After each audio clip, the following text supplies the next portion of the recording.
Hello, Hi. nice to meet you. I'm Joy. We just saw your film, Lost Souls, and we really liked it. Um, and we have like a few questions for you. I will begin. I'm an actress from Israel, and I really liked your film. And I wanted to ask you, like, what is your connection to the film? Like, where, like, how did you have the idea of making this specific film?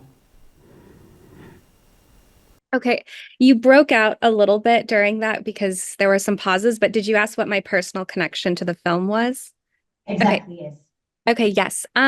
Well, I met Suave Seidel, the lead actor who plays Soul in the movie, in 2016 when I first moved to Austin. And I immediately felt a connection to him because at the time when I met him, I had just moved to Austin to do film school at UT Austin. And he had like responded to a Craigslist post I had put up looking for actors in Austin because I was interested in meeting people to work with and collaborate in Austin, which does not have a big pool of actors the way Los Angeles or New York City has. And I was also just excited to meet new people because I didn't know anyone in Texas. And when I met him, he told me, that he was a rapper, that he dreamt of one day moving to LA. And I told him that I was from LA, but I had moved to Austin because, I had big dreams of being a director. And so I think we both connected on sort of being artists and creatives with a big dream. And then also, another aspect of his story that resonated with me was that he was living with a friend. He was in high school at the time. Like I was 22 and he was maybe 16. And he was living with a friend because he was going to play football at the local high school. And I that resonated with me because I had lived with friends in high school also and sort of had an unstable home life and family situation when I was younger. And so I think when you don't have that like stable home situation in life, your dreams and your passions sort of become a larger part of your identity because um you don't have like a strong sense of family or like a home, I guess. And so that was something I was interested in when I was thinking about this movie. And I love hip hop music. And I think part of my love for the genre of music is that it's a very aspirational genre. And I think it's a genre that elevates sort of talking about overcoming struggle and hardship. And that's sort of like natural to hip hop music. And, um, and then, yeah, so knowing Suave, then having that immediate connection in our sort of life stories and personal lives.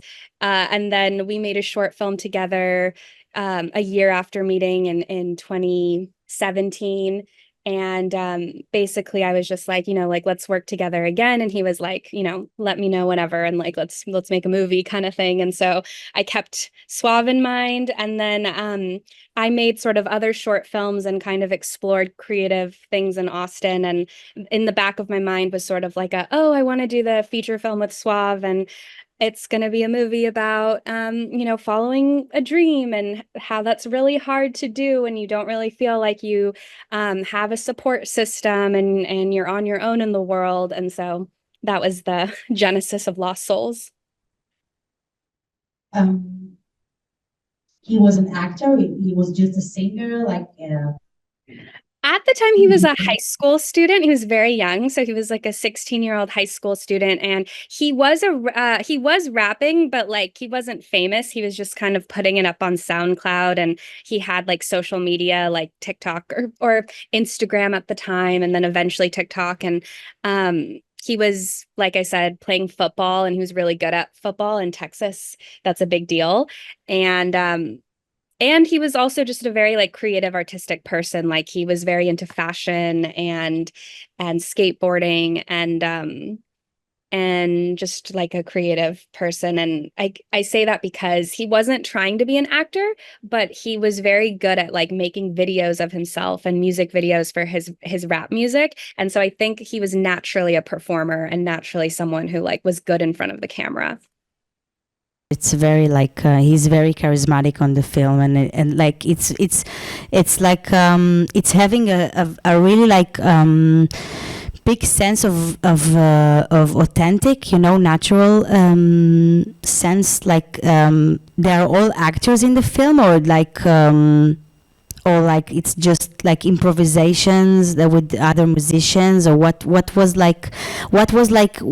leading you into the script, like, you know, he had his friends, he brought his friends, like what is like, because the film has a lot of like sense of authenticity, you know, and it's like, it feels, for me it felt like that you were just like filming like a group of friends, you know, and I just wanted to know like the, you know, your how do you say talich, like process.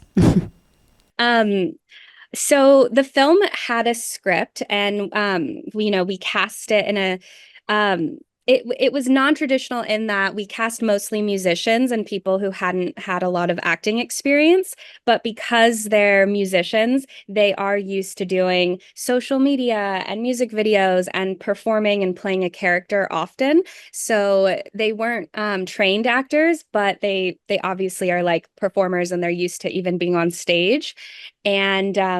And then with the script, I sort of wrote the script knowing that I was going to cast people who were going to bring a lot of their personalities to the characters that I had written. And so while I did have like scenes with dialogue and you know, locations and you know, like a traditional script structure, I left a lot of room in the production process for reality and spontaneity and improv to play a role in the film.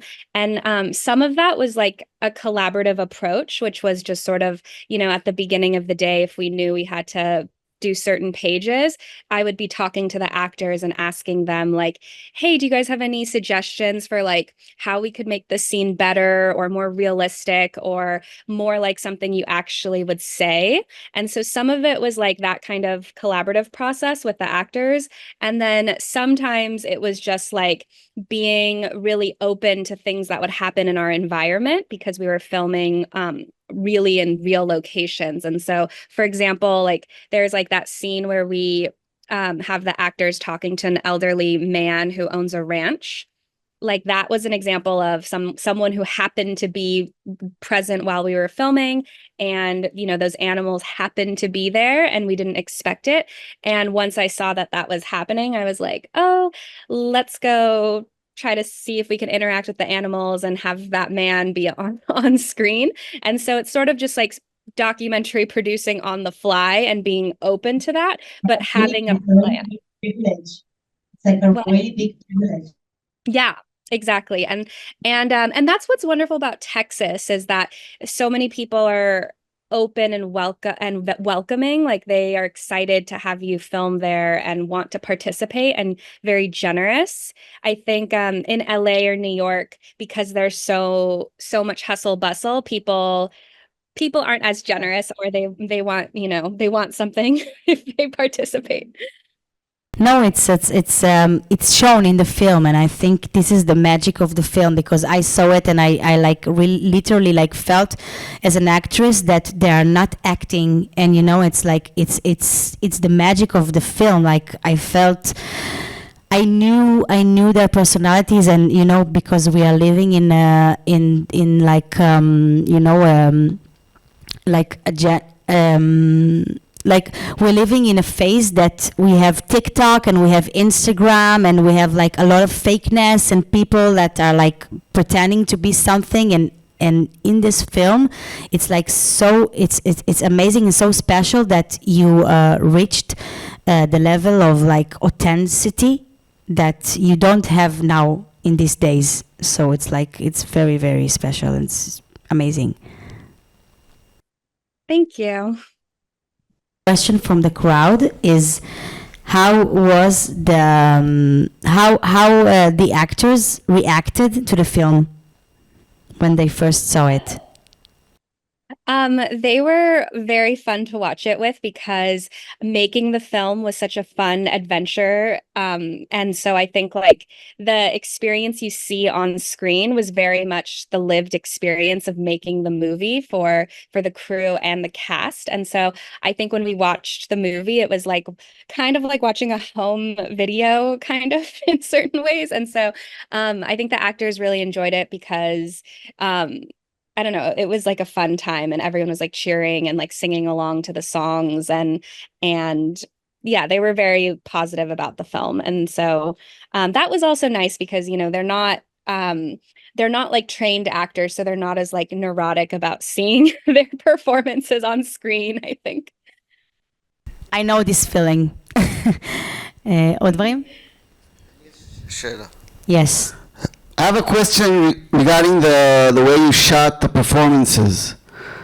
Was that directed? Was that scripted, or did you just?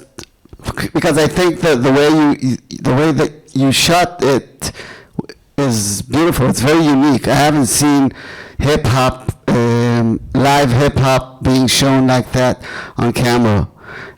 So I was interested in the way you did it. What's the process?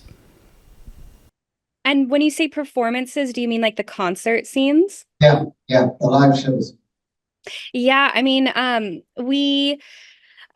way we filmed it was we knew we only had, I guess, the location or the extras, like the crowd, present for, you know, like an hour or like not too long. So we knew we had to be very strategic about how long we would take to film those scenes. And so we filmed it very much like a live show and preferenced the shots where we have background actors or extras in the shot because like I said, we only had them for an hour maybe.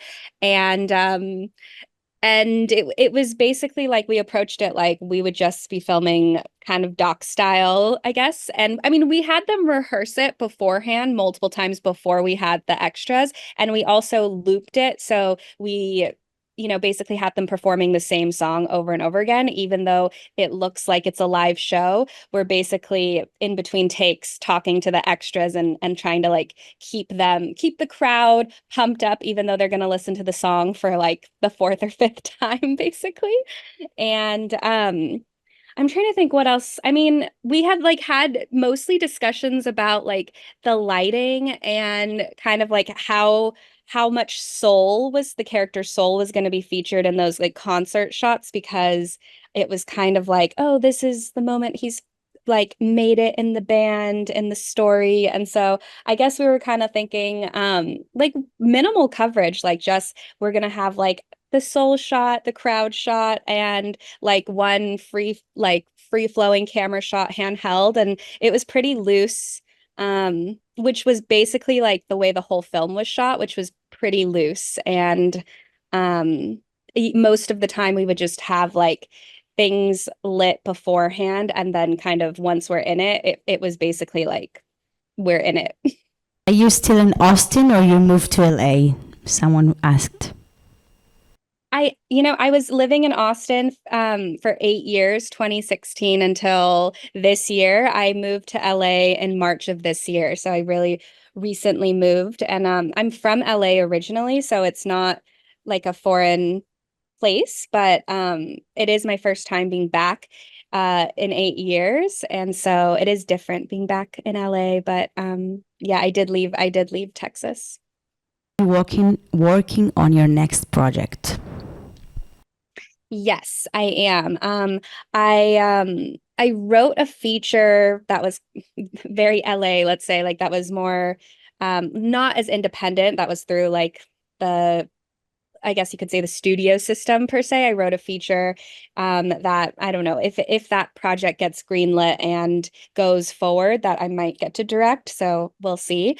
And then separate from that, I'm also working on a independent film that I am writing the screenplay for and hoping to do kind of with a smaller budget basically and with more control because you know whenever you do things in like the studio system or the institutional way, it's harder and it's not often as quick.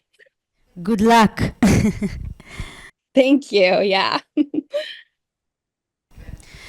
Okay, thank you very much, Katherine. We really liked your movie, and we wish you good luck in your next project.